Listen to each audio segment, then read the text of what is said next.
So, kamusta po mga ka-Streetwise? Ako po si Takero Miyamoto at welcome po sa aking munting channel.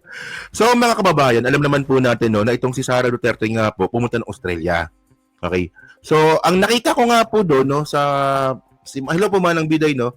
Ang nakita ko nga po doon sa pinaka-banner nga po nila, Australian Summit with maisog member. Parang ganun yung nakita ko. Tapos, may chapter pa. Tapos, yung makikita natin, yung pumunta lang pala, 50. Puta, persado na yun, ha? Ibig sabihin nun, persado na yun. Oh, okay. Ayan, okay. Kita mo kung kailan ako nagsimula, saka nag-comment. O, sige. Wait lang, ha. Request kayo, eh. O, yan, ha. So, ngayon, mga kababayan, no, ito nga po yung nangyari kanina. So, unang-una, okay. Ito malupit mga ka-Streetwise, no? O, Sara Duterte tells Filipinos in Melbourne. Sa Melbourne pala nangyari to, no? Urge Australia to look into injustice versus digong. So, alam niyo ginawa ni Sara, mga kababayan sa Australia? Alam niyo ito yung gusto ko kay Sara, no? Kapag ito nagsalita ito, kahit 30 minutes lang, kaya po natin mag-content ng 2 oras na siya lang yung topic. Boba po kasi. Kasi mga kababayan, tingnan ninyo alam naman po natin no, na yung Australia po, parte po ng ICC. Tapos ang ginawa ni Sara, inutusan niya yung mga bobong mga DDS doon po sa Melbourne, Australia, na kalampagin daw po yung gobyerno ng Australia kasi nga raw po, mayroon daw pong injustice na nangyari kay Digong sa ICC. Kita niyo katangahan ni Sara? No? Ito ba yung ito ba gusto niyo maging presidente? Una sa lahat mga kababayan, no? Ang Australia po, parte po ng ICC. Ngayon, kung sasabihin po ni Sara Duterte na, ay, yung tatay ko merong injustice sa ICC. So, parang siniraan mo yung ICC sa Australia. Ang tanong, maniniwala ba yung Australia? Kay Sara. Eh, mamamatay tao nga si Digong. Di ba? Tanga naman. Tapos ang nakakatawa dito, palakpakan pa yung mga bobong mga DDS. Di ba, initusan na nga kayong kalampagin yung Australian government na ginagawa na nga kayong tanga, tuwan-tuwa pa kayo. Actually, Rowena Dulay, hindi lang po si Sara Misaltek, pati po mga DDS. Puta, nananahimik kayo sa Australia, nagtatrabaho. Ewan ko lang, baka mamaya miyembro ko ng KOJC, ha? O, pero by the way, nagtatrabaho ko sa Australia, tapos, ganun ang gagawin ninyo? Kakalampagin ninyo yung gobyerno ng Australia dahil nga mayroong injustice kay Digong? Come on naman, Diyos ko. Patanga naman ito. Okay. So, sabi dito, no, Vice President Sara Duterte on Sunday urged Filipino in Melbourne to convince the Australian government and other foreign leaders to look into the alleged injustices against former President Rodrigo Duterte, who is now detained in the Netherlands over charges of crimes against humanity before the International Criminal Court. Okay. So, tandaan nyo ngayon baliktad na talaga yung panahon ngayon. Si Digong pa ngayon yung mayroong injustice. Ibig nga po yung mga namatayan yung may injustice. Si Digong pa talaga yung may injustice. Bakit sa Australia siya nag-rally? Doon. Okay lang sana kung madami sila. Eh wala pa silang 100. 50 lang ata. Oh. So, sabi pa dito. Kailan nga. 2-hour speech pa pala yun, no? In the Vice President's nearly 2-hour-long speech in a Melbourne rally, she discussed why the ICC no longer had jurisdiction over her father case. And why Philippine authorities supposedly breached legal procedures when they failed to present the former president to the local court before turning him over the ICC. Alam niyo, no? Bobo talaga to, no? So ngayon, nile-lecturean mo pa ngayon yung mga taga-Australia. So parang ganoon yung labas no? Parang nile-lecturean pa ni Sara Duterte yung mga taga-Australia. Yung gobyerno ng Australia. Parang ganito yung labas nito, no? Na, government ng Australia, wala na pong jurisdiction yung ICC sa tatay ko. Sa tingin mo ba, ganun ba katanga yung Australian government? Alam po ng Australian government na si Duterte po umalis po sa ICC para po takasan yung kaso. Oh, at ibig sabihin nun, mga kababayan, nakalagay po sa wrong statute na kahit po naman, alam niyo na to kasi nakontentan natin to Oh, at nakalagay rin po sa wrong statute, mga kababayan, na miyembro din po yung Australia, na kahit po nag-withdraw na ang isang state party, yung mga obligations nito ay hindi pa rin mawawala habang siya po ay miyembro pa dati. Gets ba? Gets, di ba? Ayan So, tuturuan mo pa yung Australian government kung anong gagawin nila. Mas matalino sa'yo yan. Mas alam po nila yung Rome Statute. Bobo talaga nito, no? So, sabi dito, ayan, si Mark Ramos tanungin yung over sa Big Five. Okay, Mark, Big Five daw. Kayo na pa nila tinatanong. Yan, baka may alam si Mark. Sabi dito, ito yung utos ni Sarah, no? You convince the government of Australia because Australia is a member of the ICC. Yan naman pala to look into the case of President Duterte and the injustice that is receiving that he has been getting from the ICC, she said. Puta, pumatay ka ng tao, ikaw pa ngayon may injustice, no? Puta na, no? Ayos talaga, no? BC5 na. Ano ba? BC5 na daw. Pati, kasalanan mo yan, ha, Mark, ha? Ikaw rin pala, may kasalanan. Kung ba't walang Big 5, busy ka pala, So, sabi dito, no? Tingnan na natin, ha? Okay. Bring his case to the local Australian media. Puta, napaka-demanding, no? Bring his case to the global community through social media accounts, no? Tapos palakpakan yung mga bobong mga DDS, no? At tingnan nyo, in Tagalog, sabi ni Sarah, no? Dalhin daw po yung kaso ni Digong sa Australian media. Kayong mga DDS sa Australia, ha? Sundin nyo si Sarah. Dalhin din daw po sa global community through social media yung kaso ni Digong. Hindi, pwede rin. Parang mas lalong madiin si Digong. So, naman talagang tanga. Tanga naman ito. So, naman. Yung nag-comment kanina, sabi daw, maganda raw sinabi ni Sarah. Dito palang tanga na Okay, para mas maganda mga babayan, no? Ito yung video ni Sarah. Siyempre may video tayo dito. Pag tayo kinapiright, di thank you. Ganun lang. Sige, tingnan nyo to. ICC, unsa may hangyo na mo, unsa may mabuhat ninyo? Nabisaya na naman. Nasa Australia na nga. Nasa Australia na nga, nagbibisaya pa rin. Yes, paunsa na to siya magpauli. You convince the governments of Australia because Australia is a member of the ICC to look into the case of President Duterte and the injustice that he is. Ang tuwan-tuwa yung mga DDS no? Yes! Yes! Kanta nga. Receiving that he's been getting from the ICC. Imagine mo, detained ka and you have no options for bail. You only have interim release. Abogado ba talaga to?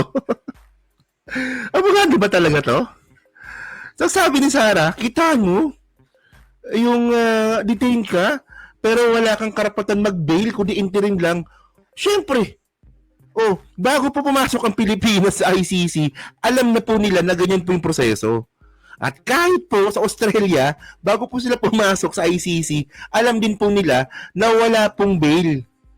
Sa Australia, alam ko walang bail doon, meron lang doon interim. So parang nile-lecture mo pa yung Australian government sa mga bagay na ikaw mismo hindi mo naintindihan. Alam mo, napaka-bobo nun. Puta, hindi mo pa na naintindihan, nagle-lecture ka. Parang ano ba tawag dito? Donning-Kruger effect. No? Ayun ang tawag dun No? Kita mo nagrereklamo ka na, yung ICC, napaka-injustice dun kasi walang bail, interim lang. Nga. At alam po ng Australia yun. Bago sila pumasok, alam po nila na ganun po talaga yung sistema. So, anong nirereklamo mo dun? Tanga no? Ay, may nakakahiya to. gusto ng mga DDS na ito maging presidente? Eh dito pa lang kahihiyan na yung pinapakita niya. Hindi pa siya presidente. Di ba? Puro kahihiyan na yung pinapakita ni Sara. Eh, tanga. Hindi nga, seriously, di ba? Takero, pasado ba talaga yung sa bar? Ewan ko, mali ko ba dyan? Imagine mo, detained ka and you have no options for bail. You only have interim release, which is subject to the approval of the court. O so anong injustice doon? Anong injustice doon? Eh, proseso po yun. O di ba, and by the way, mga kababayan, si Digong po doon sa loob po ng detention center po ng ICC, di ba, may pagkain, may doktor, naka-aircon, may heater, nabibisita ng pamilya. Anong ano? Dapat di manalo si Sara Ilocos. Di ba? Totoo, di ba? Illogical po talaga. Illogical talaga. Hey, ma'am, that is why I'm telling you, you talk to the government of Australia. Come together. Sit down. Come up with a position paper. Come together. Sit down. You're rocking my egg. Bakit may sit down?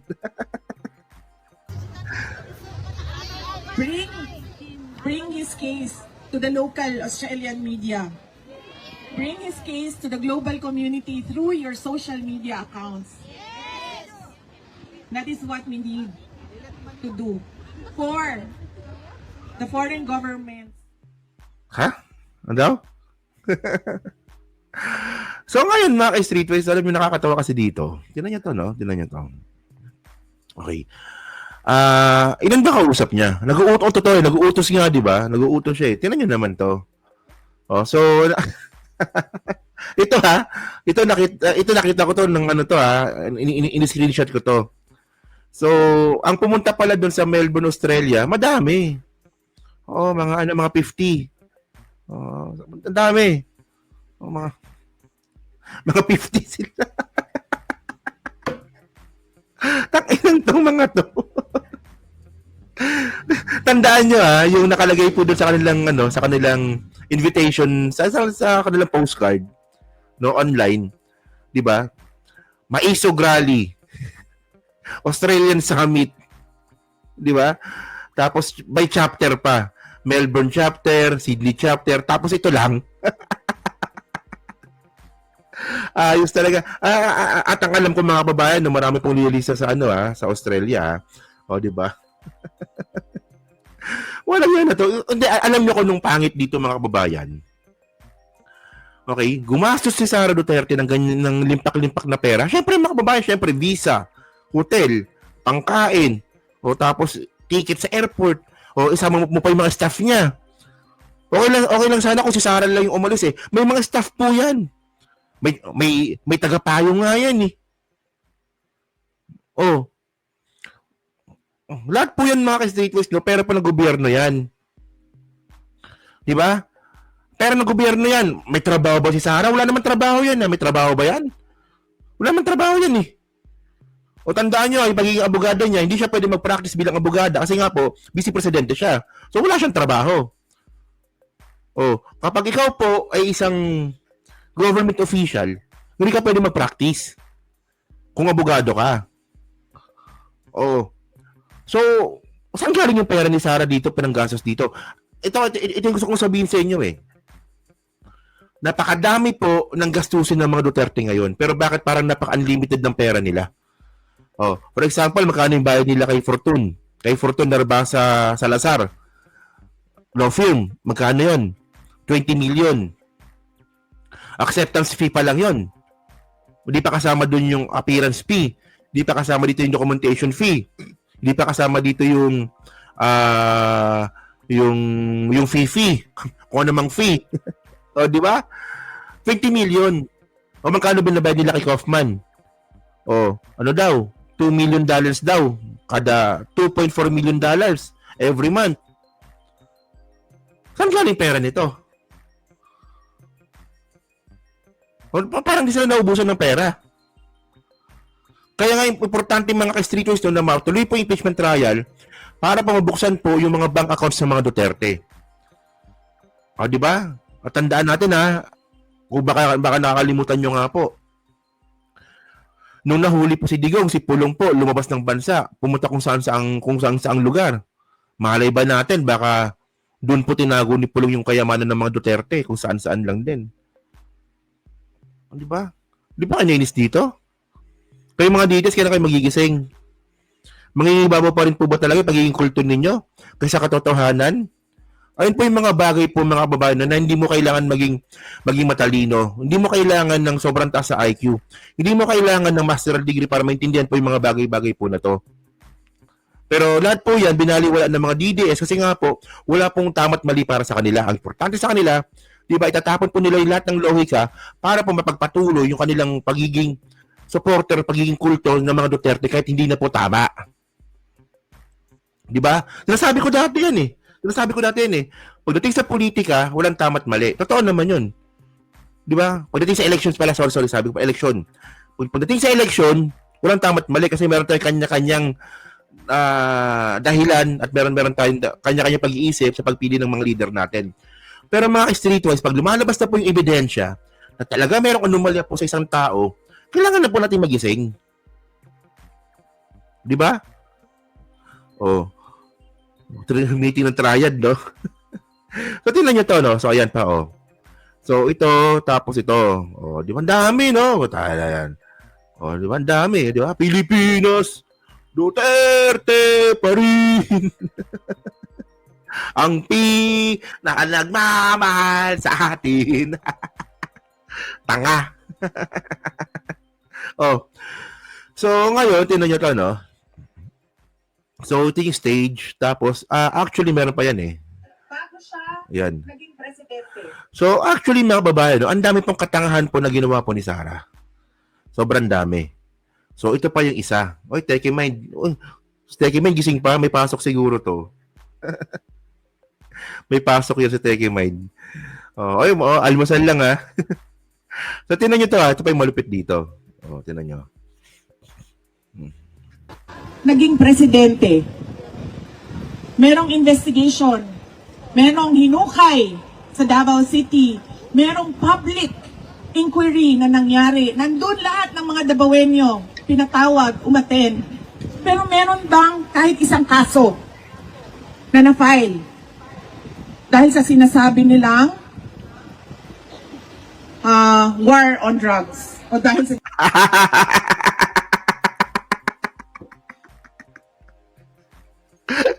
Meron palang kasong war on drugs. Bobo. Meron bang na-file na kaso doon sa sinasabi nilang war on drugs? So may kaso palang war on drugs. Ang alam kong kaso ni Digong, crimes against humanity. Wala talaga ba pa-file na kaso na war on drugs? Kasi wala naman ganung klaseng kaso. Gago ka talaga, no? dahil sa sinasabi Kay Sarah meron, no? nilang war on drugs o dahil sa DDS. Wala. Naging presidente siya. Tumuloy ang pagtatanong at pagsasabi na Bakit ganyan siya magsalita, no? Parang bata magsalita. No, bakit ganyan siya? Ang alam ko mga kababayan, no? Ang alam ko talaga. Sa lawyer, meron pong merong subject na public speaking. 'Di ba? Ang alam ko talaga may ganoon May ganoon 'di ba? Sa amin nga thesis nga namin, 'di ba? May public speaking kami noon Oh. Sa abogado pa kaya. Pero bakit ganyan siya magsalita? Oh. merong kamalian na ginawa. Meron bang kahit isang kaso na final sa korte natin sa dami-dami ng mga final na kaso from 2016 to 2022, kahit isa, wala. Alam niyo na sagot. Kapag nasagot ninyo, mas matalino pa kayo kay Sarah. Alam niyo na sagot. Bakit wala daw po na i-file na kaso kay Digong from 2016 to 2022. Abogada ka ba talaga? Alam mo ba sinasabi mo? O sige. Okay. O bitinin mo na natin doon. Next topic natin 'yan. Okay? O so kayo po no, ano po masasabi niyo nga po dito? Kasi sinasabi nga po ni Sara Duterte na ano ba sabi niya kanina? Ano ba yung topic ko? Ano sabi niya kanina na wala tuloy ako. Dito nga po sa topic natin. O, kung ano man yung naging topic natin. Di ba? Ano ba yung topic yun? Nakalimutan ko tuloy. Teka lang ha. Rewind ko ulit. Walang yan to. Nakalimutan ko tuloy. Sa dami na katanga ni Sarah, nakalimutan ko yung topic ko. So, dyan po sa Team VP, ano nga po masabi nyo nga po dito sa sa pag-uutos nga po ni Sarah sa mga OFW po sa Australia na kalampagin daw po yung Australian government kasi meron daw pong injustice sa kaso ni Digong. Kayo ba naniniwala ba kayo dito sa sinasabi ni Sarah? O sana naman itong malaking katangahan? So, pa-comment na po sa baba. Binabasa ko pong lahat yan. At syempre, dyan po sa Team Replay. Pa-like, pa-subscribe, hindi makalabisan, pa-share na po ng video po na to. And then, mga ka-streetways, next topic po tayo.